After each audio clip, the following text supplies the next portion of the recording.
Hey everybody, and welcome to Blarney Castle and Gardens. And I thought for this week's video we'd take the opportunity to take a peek into our poison garden. There's some great colours here at the moment, as you can see, but the poison garden's a little bit special, and I wanted to tell you kind of why we decided to go down this route. So I'll see you in a second. So here we are at the entrance to the poison garden, and here's one of our new signs. Now, a lot of visitors obviously are excited and surprised to find a poison garden because it's quite a unique garden. I only know of one other in Europe. And the question obviously comes about is why and what's it about? So it's an educational garden in essence, and a lot of the plants that you find within this garden you find in normal garden situations. But this garden tells you a little bit about them. So although they may be toxic and may be dangerous, they can also be extremely beneficial. Many of the plants in here are used in traditional medicine and also in modern medicine. I'll just pull one example out of the air. Digitalis, the foxglove, contains digitoxin, which slows and stops the heart. But that is extremely useful during heart surgery and for controlling heartbeats. So it's about knowledge is power. The witches, the wizards, the warlocks of their day, it wasn't magic, it was knowledge, and they chose to use this knowledge carefully and exclusively in some cases. And you know, the traditional medicine men and women just knew these things, and this garden is about really sharing that information. So it's certainly one of our most interesting gardens and possibly the most popular with most tourists that come here. So we're going to have a look inside. I'm actually going to bring you in for a quick walk, and I'll introduce you to Olive, our deputy head gardener, who's going to take you through some of the plants in here and tell you a little bit more about them. So see you in a sec. So this is Olive, our deputy head gardener here in Blarney Castle and Gardens, and she's going to take you through a few of her favourite plants in the poison garden and tell you a little bit about them. So I'm going to hand over to Olive now. Thanks, Adam. Hi everyone. Yeah, sure, the poison garden, I suppose it's changing all year round. There's a kind of a framework of plants planted here. Most of them are here all year round, and then there's some plants that we tender annuals and that we plant out at this time of the year at the start of the summer, and they fill out for the summer and give a bit of colour in that. So one that's looking really good here at the moment is in the background, hemlock. It looks really like cow parsley that you're seeing in the hedgerows, but the hemlock is, every part of it is poisonous. And how you'll know hemlock, if you're trying to identify it, is it has these red markings on the stem that you can see. If Paul can zoom in there a little bit closer, these red, it's very distinctive on the stem of it, so that'll tell you that it's hemlock and not cow parsley. It's very similar to cow parsley, just these lovely frothy blooms at this time of the year.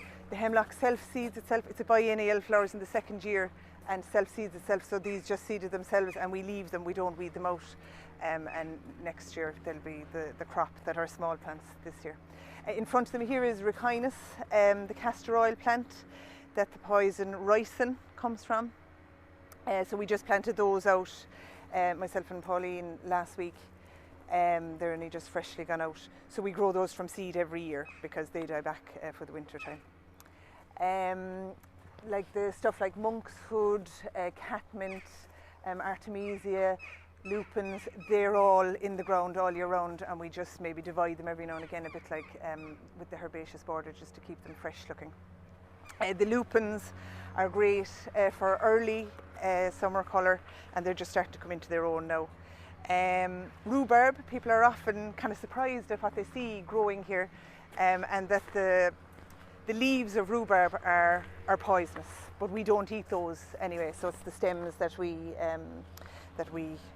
consume. But the leaves, you just remove them and they can be composted safely. It doesn't stay pure in them. Lovely peony there by the entrance as well, just about to come into flower. Like I say, people are kind of surprised, a lot of plants that they have growing at home themselves in their own gardens, to see them growing in the poison garden. And it's a real educational resource because there's lots of signs here that you can read or take photographs of and take it all in, because there's a lot of information to take in here.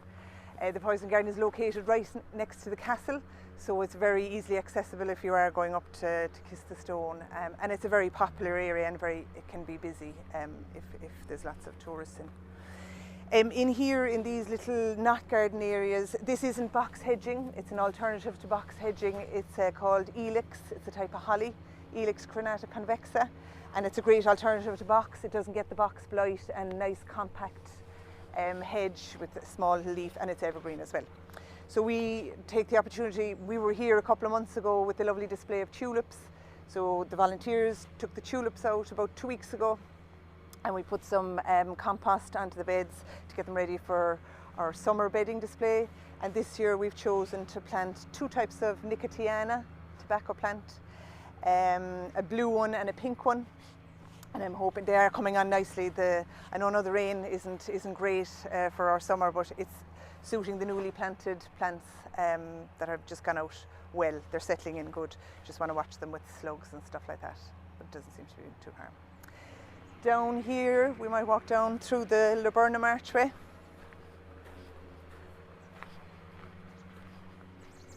Just starting to go over slightly now, but it's been really good for the last 2 weeks.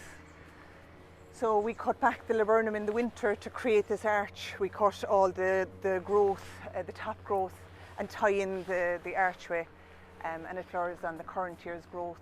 So you can do that the winter before flowering, so it won't affect the flower. And then we're coming out onto a beautiful display of lupins down at the end of the laburnum arch, which brings us nicely to our plant of the week, which is lupins. We will have 3 types of lupin for sale this weekend, white, red and yellow. Like I say, they're great for early summer colour. What I would encourage you to do with your own lupins is to deadhead. So this one now, there is still a little bit of colour here. It's starting to set seed here at the end. The more you deadhead them and cut them back, the longer they'll keep flowering and stuff. So maybe you'd want to leave that for a few more days until all the colour is gone at the top, but just keep an eye on them to keep the flowering going. So that's a little look at the poison garden as it is at the moment. It's constantly changing and evolving. There's lots of colour here at the moment, so I hope you get in to see it at some stage over the next couple of weeks. All right, all the best.